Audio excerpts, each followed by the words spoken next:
My name is Marcus, and I've been living in the Willowbrook Estates subdivision for 12 years. What started as my dream home in a quiet, upscale neighborhood became the epicenter of the most satisfying revenge story I've ever been part of. This isn't just about solar panels. It's about property rights, corporate greed, and how sometimes the little guy can win in the most spectacular way possible. It all began on a Tuesday morning in March when I woke up to the sound of heavy machinery in my backyard. I stumbled outside in my pajamas, coffee mug in hand, expecting to see my neighbor doing some landscaping. Instead, I found a crew of 12 workers installing massive solar panels across my entire 3-acre backlot. Not on the edge of my property, not partially on my land, completely and entirely on my property. "Excuse me," I shouted over the noise of the drilling equipment. "What the hell is going on here?" The foreman, a burly guy named Pete, barely looked up from his clipboard. "Solar installation for the HOA. Should be done by Friday." I felt my blood pressure spike. "This is my property. I never authorized any solar installation." Pete shrugged. "Take it up with the HOA, buddy. I just install where they tell me to install."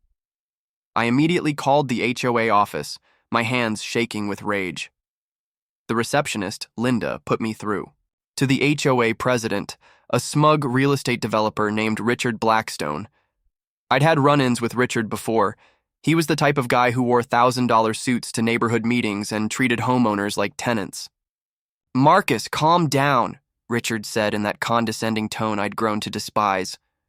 "The solar installation is part of our new green initiative. The panels will power the community center, street lights, and eventually provide energy credits for the entire neighborhood." "Richard, they're installing these panels on my property, not HOA common areas, my property." There was a pause. "Well, according to our legal department, the installation is within our rights under Section 47B of the CC&Rs, which grants the HOA easement rights for community improvements." I had read every single line of those covenants, conditions, and restrictions when I bought my house. There was no Section 47B that granted anything close to what Richard was claiming. "Richard, that section doesn't exist. I want these panels removed immediately." "Marcus, I'm going to need you to stop being difficult. This is for the greater good of the community. The panels stay." He hung up on me. I spent the rest of that day watching workers install panel after panel across my carefully maintained backyard. My vegetable garden was destroyed. My kids' swing set was relocated without permission. My prize-winning rose bushes were trampled. By evening, 86 industrial-grade solar panels covered nearly half an acre of my property, connected by a maze of cables leading to a transformer station they'd installed next to my fence. That night, I called my attorney, Sarah Chen, who specialized in property law. Sarah had helped me with my house purchase years ago and had become a friend over time. "Marcus, this is outrageous," Sarah said after I explained the situation. "They can't just install permanent structures on your property without your consent. I don't care what their CC&Rs say." "So what can we do?" "First, we need to document everything. Take photos, get property surveys, document all the damage. Then we'll send them a cease and desist letter demanding immediate removal. If they refuse, we'll file for emergency injunctive relief." The next morning, I took over 200 photographs of the installation.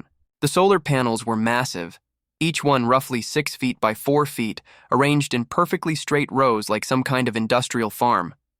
The installer had driven metal posts deep into my lawn, poured concrete foundations, and run thick electrical cables across my entire backyard. This wasn't a temporary installation. This was permanent infrastructure. I also discovered something interesting while documenting everything. The electrical setup was incredibly sophisticated, with multiple inverters, a monitoring system, and what appeared to be battery storage units. This wasn't just about powering a few community lights. This was a serious commercial-grade installation that could power dozens of homes. Sarah's cease and desist letter was delivered that Friday. Richard's response came Monday morning via certified mail. "The Willowbrook Estates HOA rejects your frivolous demands. The solar installation is legal and permanent. Any interference with HOA operations will result in legal action against you." That's when I knew this was going to be war. Sarah filed for emergency injunctive relief the following week, but Richard had apparently hired Blackstone and Associates, his own law firm, to fight the case. They buried us in paperwork, filing motion after motion to delay proceedings. Meanwhile, the solar panels hummed away on my property, generating thousands of dollars worth of electricity every month. The most infuriating part was discovering that Richard's green initiative was actually a profit scheme. Through some research at the county courthouse, I learned that the HOA had signed a 20-year power purchase agreement with the local utility company. The solar installation would generate approximately $15,000 per month in electricity sales, with the HOA keeping every penny.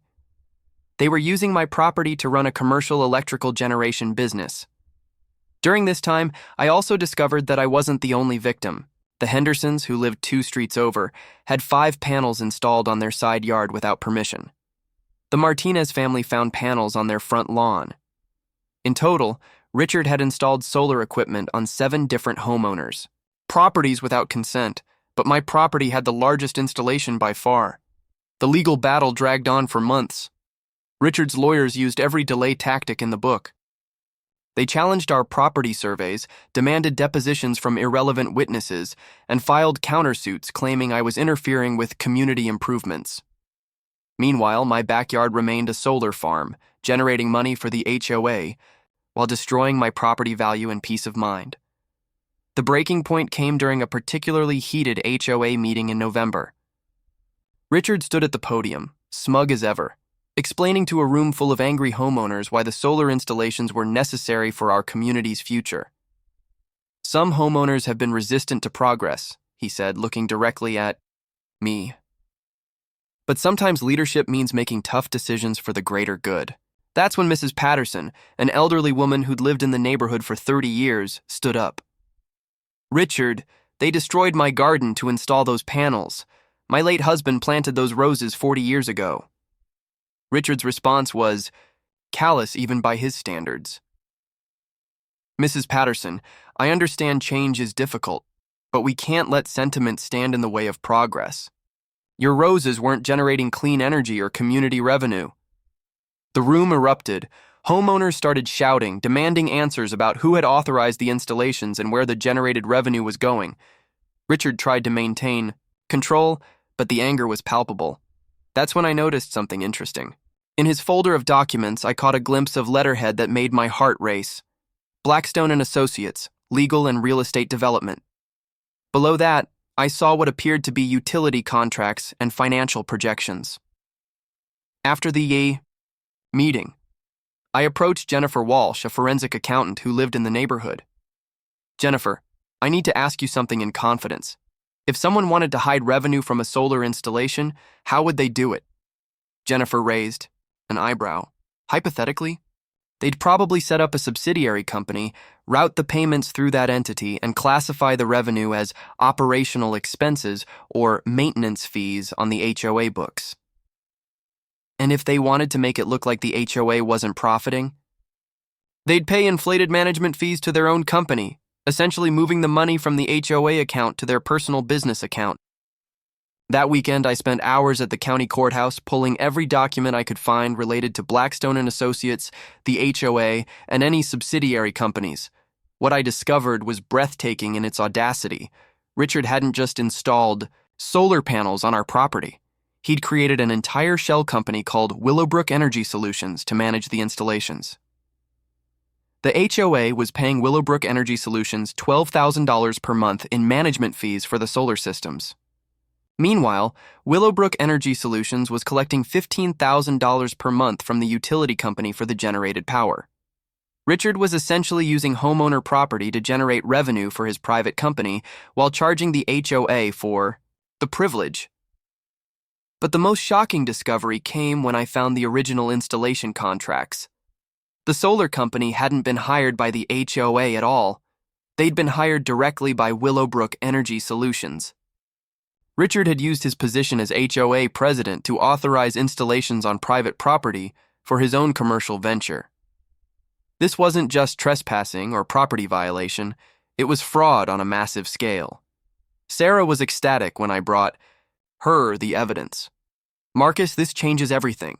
We're not just talking about property rights anymore. This is criminal fraud. Richard has been using his position to essentially steal from homeowners for his personal profit. So what's our next move? Sarah smiled in a way that made me nervous and excited at the same time. We're going to destroy him. But first, I need you to do something that might sound crazy. What? I want you to look into purchasing you. The call that changed my life came on a frigid January morning. I was sipping coffee, staring out at the solar panels that had been illegally humming on my property for 10 months, when my phone rang. Marcus, it's Tom Bradley from the county. Public Utilities Commission, the voice said. I understand you've been inquiring about private utility infrastructure purchases? Tom and I had been playing phone tag for weeks.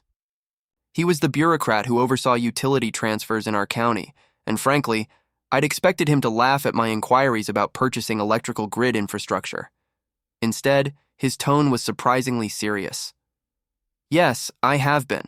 Is it actually possible? Marcus, I'm going to be straight with you.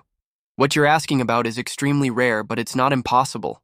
There's a section of the county electrical grid that's actually been on the market for 18 months. My heart started racing. Which section?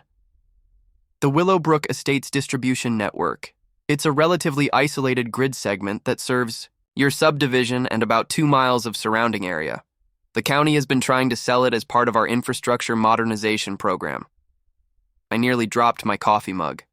You're telling me the electrical grid that serves my neighborhood is for sale? Has been for a year and a half. The asking price is $2.8 million, which includes all distribution lines, transformers, switching equipment, and operational rights.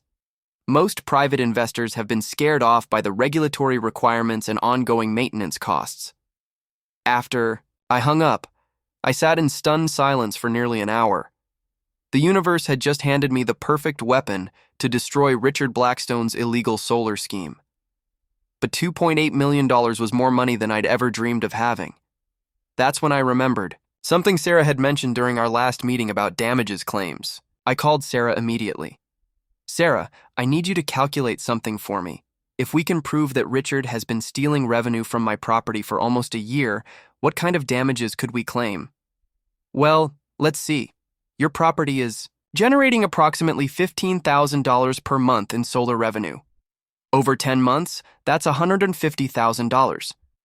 But for commercial use of private property without consent, we can typically claim triple damages for punitive measures, so $450,000. Actually, Marcus, I think we can do much better than that. Commercial trespass with ongoing revenue generation, property damage, loss of use, emotional distress, and fraud penalties could push us well over $1 million. And that's just for your property. We've identified 6 other affected homeowners. The next week, Sarah filed an amended lawsuit that made Richard's lawyers scramble.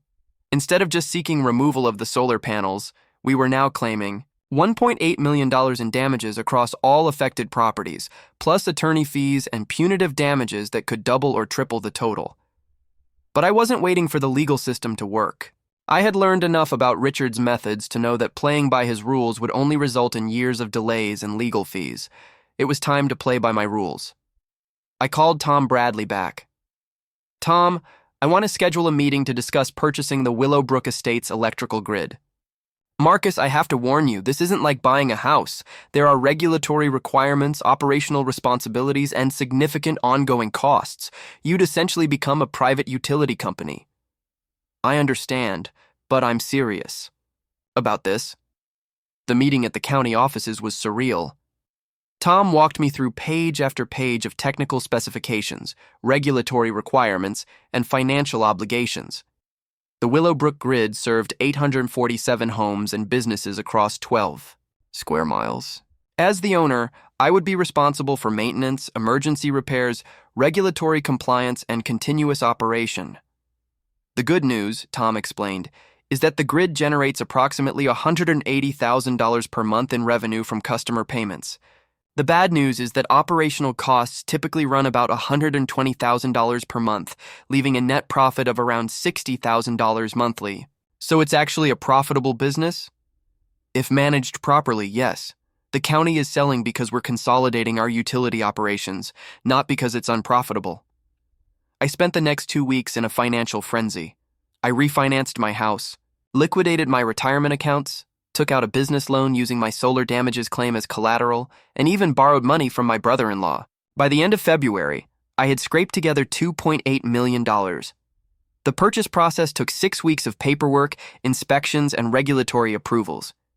During this time, Richard had no idea what was coming. His solar panels continued generating revenue on my property, and his lawyers continued filing motions to delay our lawsuit. The closing took place on a Thursday morning in April.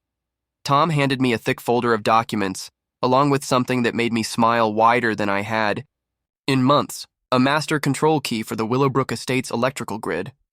Congratulations, Marcus. You're now the owner and operator of a private electrical utility company. Your first monthly billing cycle starts tomorrow.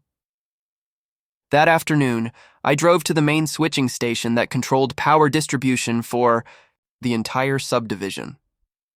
It was a nondescript concrete building surrounded by transformers and switching equipment, located ironically just 2 blocks from Richard's house. I unlocked the door with my new key and stepped inside.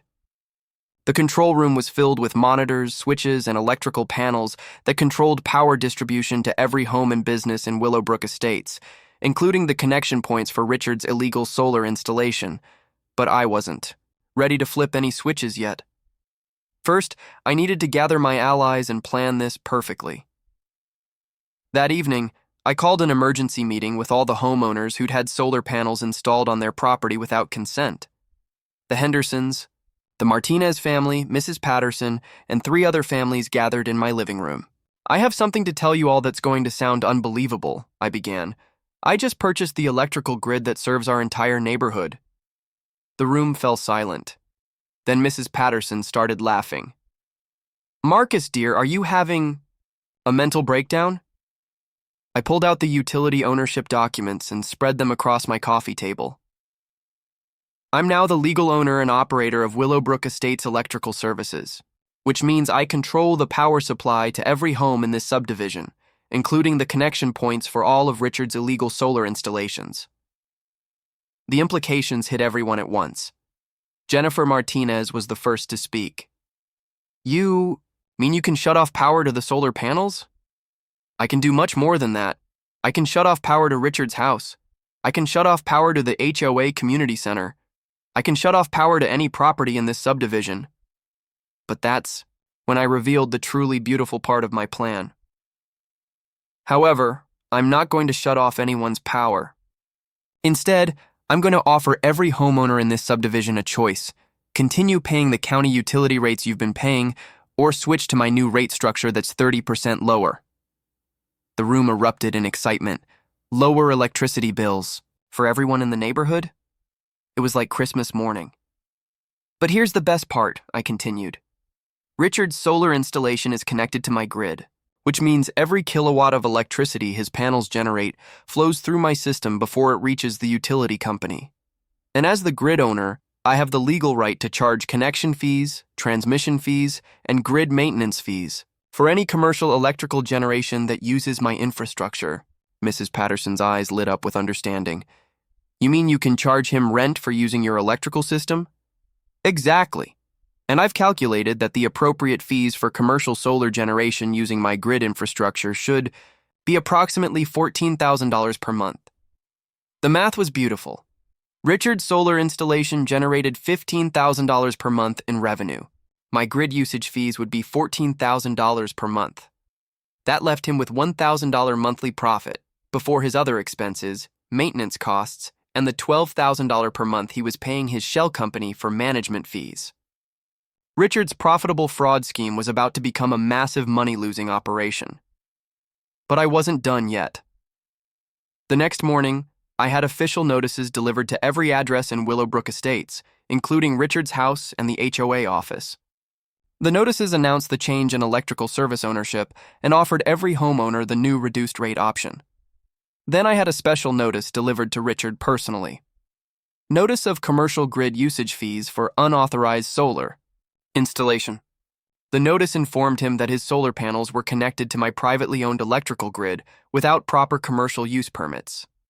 As the grid owner, I was implementing immediate fees for commercial electrical generation, $14,000 per month, payable in advance, starting immediately. Richard called me within an hour of receiving the notice. He was so angry he could barely speak coherently. "Marcus, this is insane! You can't charge me fees for the solar installation!" "Richard, I'm not charging you fees for the solar installation.